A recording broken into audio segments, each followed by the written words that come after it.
Betul Syara. Sebab tanya tak ada pu mandu. Masa konfliknya tak ada pu ada mandu. Menyo urung dron na yang kaputih-putih janggutnya lagi alung kan. Tak ada pu sejarahnya. Masa konflik urung wate dicok, wate dipoh. Kelang thiuro be humoju. Kadang truk emang belah uro mentang siksa-siksa tinan. Di lut uke, di koh gelinyung, di koh lidah. Nyan baju-baju disiksanya. Cukup sakit disiksanya. Jadi di saat watena urang pegah tata lagi nyawa, kita jerkun musaji.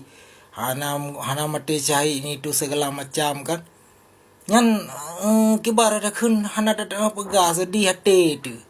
Karena masa konfliknya ada pulih tanya, wate disiksa urang tanya cukup pedih sakit tetat aja. Hana ada pegah. Yang pula mi bau rancung yan kadang-kadang kan truk 2 minggu galam di pabih nyawang urang mentang disiksa-siksa bacu-bacu di koh jaro di koh linyo di sia-sia menoi sia-sia di putih tak. Jadi nyan urang teraniaya yang sakit tak bagi betul sakit hanapak ke pegah di poh rame-rame.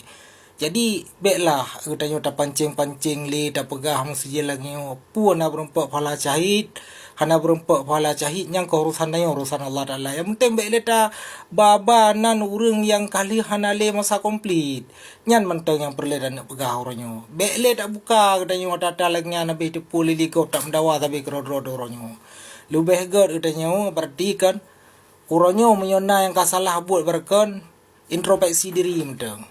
Ya ban le tak ulang-ulang tata yang kali hulikurnya nyan masalah terkait perjuangan urang awalnya. Hana rasakan ti urang awal yang kahana lenyan hana pernah rasakan nikmat oronyo ba yang wate-wate na kana perdamaian lagi nyan banjar.